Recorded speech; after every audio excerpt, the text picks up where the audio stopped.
A day after breaking off talks with Russia, U.S. Secretary of State John Kerry says Washington is not giving up on peace in Syria. That story just ahead. And while their running mates debated, Hillary Clinton and Donald Trump were out on the campaign trail, they had to say a little later.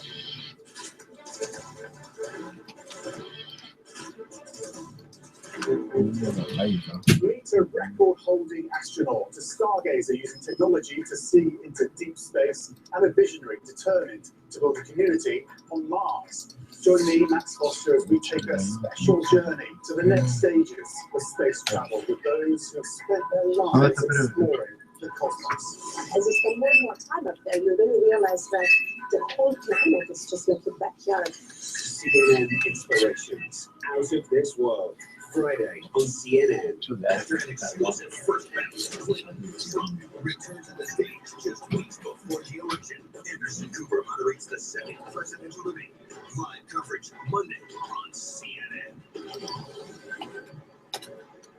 All new on CNN. 24 hours of amazing experiences in the world's most fascinating cities, from sunrise to sunset and into the night. I'm James Williams, and this is London in 24 hours.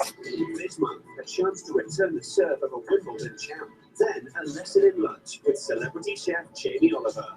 And a night to remember high above this spectacular city. London in 24 hours. Today on CNN in association with Qatar Airways. Hey, I'm Don Riddell with your CNN World Sport headlines. Maria Sharapova says she's counting down the days until she's allowed back on a tennis court after learning on Tuesday that her 2-year drug ban was reduced by 9 months and can return to play again on April the 25th. Sharapova had been legally taking meldonium before it was added to the ban list on New Year's Day.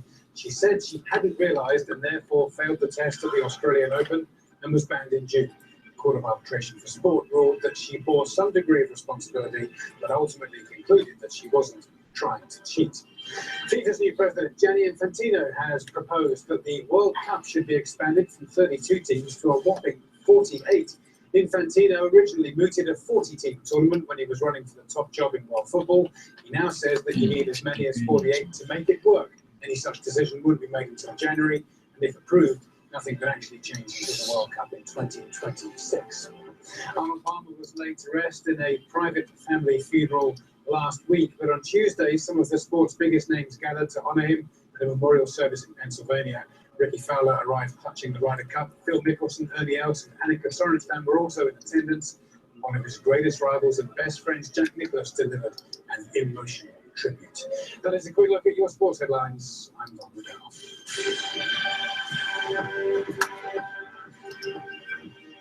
It's an alpine adventure on the next edition of Living Golf. Join us as we tee off from the heights of Golf Club Gstaad in Switzerland. Plus, we'll meet up with rising star Brooke Henderson and her sister at the Evian Championship. Family is very important to us, and so to be able to share this journey alongside my sister, my best friend, my caddy, it's very cool. It's a family affair on Living Golf, Thursday on CNN, in association with Rolex.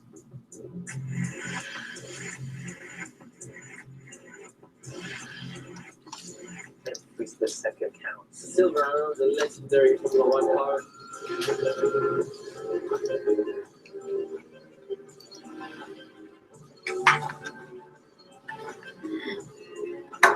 Follow the best of the Japanese Grand Prix on CNN.com/motorsport.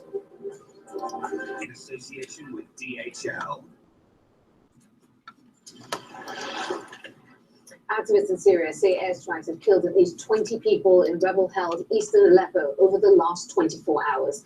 Syrian and Russian warplanes have been bombing the city relentlessly since the ceasefire fell apart 2 weeks ago. The US announced Monday it was suspending talks with Russia over the crisis, but US Secretary of State John Kerry says peace efforts must go on. But I want to be very, very clear to everybody. We are not giving up on the Syrian people.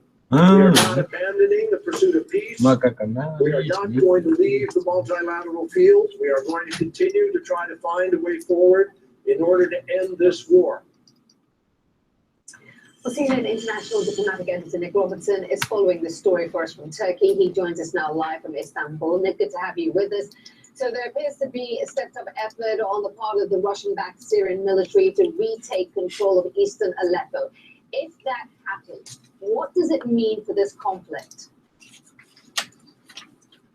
Well, it's very clear that what President Assad and his Russian sponsors want to do is to take more territory on the ground, and that includes controlling Aleppo. They lack the number of troops, though, that would be required to essentially move out 275,000 people in that rebel-held area. It's a large area, and there are a lot of rebel fighters in there, and they're still armed. And Assad doesn't have the wherewithal to do it. And the Russian and Syrian tactics so far have been to bomb this besieged population to try to break their will, break their spirit, and make them give up. I think likely we're going to see more efforts from the Syrians and the Russians to try to create sort of humanitarian corridors, if you will, to let people leave that part of the city. So I don't think we're going to see an advance through that rebel-held area. Rather, what we are seeing, which is an escalation, and we're hearing that over the past few days, the escalation of bombing on Aleppo has been more intense than it has been over the past few weeks. So an increased intensity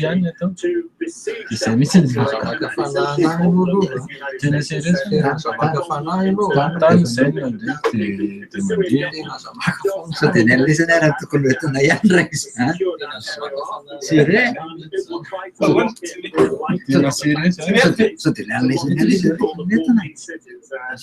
pretty much already. Homes they have, Hammer they have to a degree. It's the countrysides and areas around us that are going to fight very tough. But this is the agenda we're likely to see them follow in the near and mid.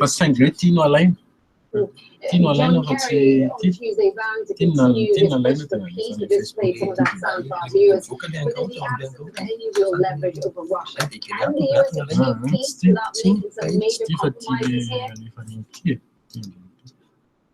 Well, it's not just the US here. I mean, the US were the sponsors to try to bring the Syrians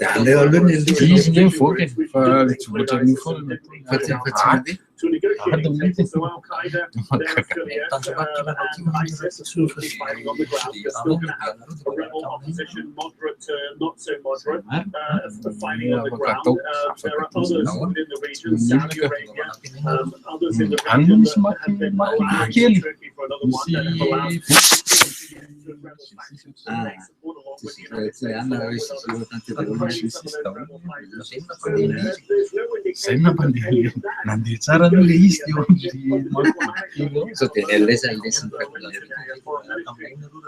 officials leading France, Germany, Italy, Britain, and the United States being represented. I don't think we'll see any major headlines coming out of that. But the fact that the United States has broken off its relations with Russia over the Syria issue, as Secretary Kerry says, they're not out of it. And what it does, it essentially allow the situation to do is spiral in a more unpredictable way. Kerry with Lavrov was kind of corral this towards peace talks. Now it can go in a multitude of directions. Nick Robertson, CEO, International Diplomatic Editor, joining us there from Istanbul. Appreciate it. Thank you. Well, the most Iraq spy minister has broadcast a radio message directly to the city of Mosul, saying liberation is coming.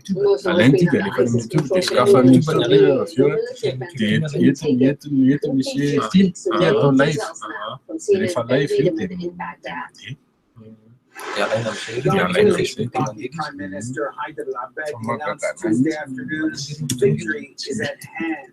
He was directly addressing the population of Mosul, Iraq's second largest city, which has been under ISIS occupation since June 2014, at a time when Iraqi and Kurdish forces are preparing to retake the city.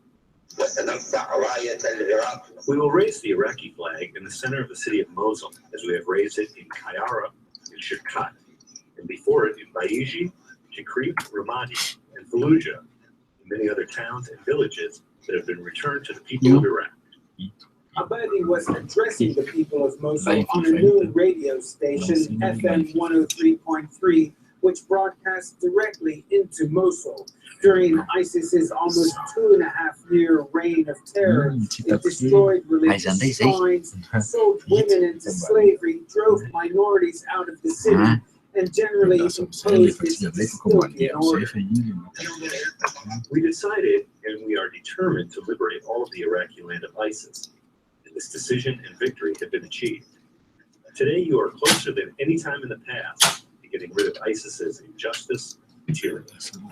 Abadi called upon the local population to cooperate with Iraqi security forces as they enter the city in what is expected to be a long and bloody battle. A date for the start of that battle has yet to be announced, but it's expected to begin within the coming weeks.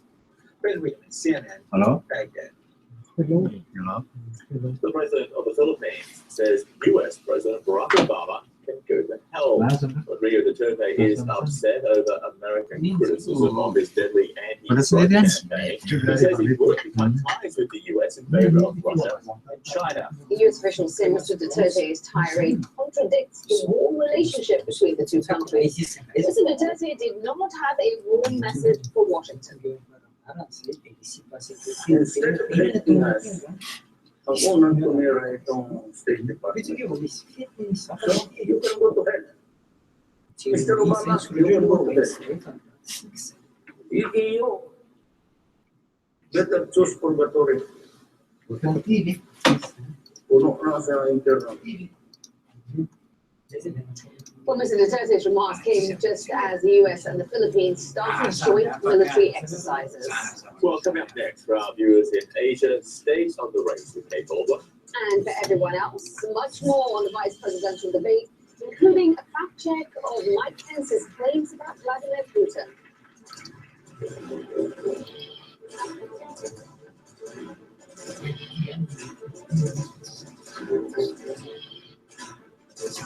When it comes to healthcare, seconds can mean the difference between life and death. For partners in health, time is life. We have 18,000 people around the world. The Microsoft Cloud helps our entire staff stay connected and work together in real time to help those that need it. The ability to collaborate changes how we work. What we do together changes how we live. My mission is to get the viewers to understand the world around them, with our staff from this around the world and context about the world. The show is able to appeal to people at every level. From Rita Curry at TBS, Sunday on CNN. World trade can start just about anywhere. The exchange of goods and services can make traders of us all.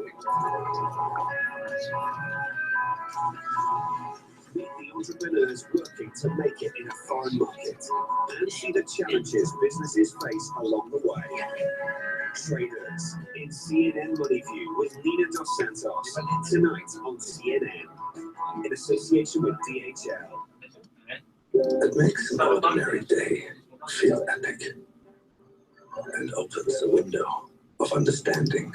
It can inspire us to find our calling and unite us to experience the world as one. And now, it doesn't just put the world in front of our eyes, but the universe at our fingertips. This is the power of television. This is TV. Samsung.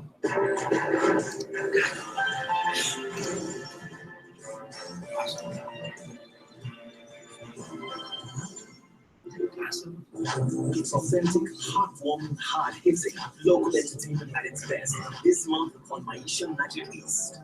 A conman loses his boss's money via a comedy. Anything for money.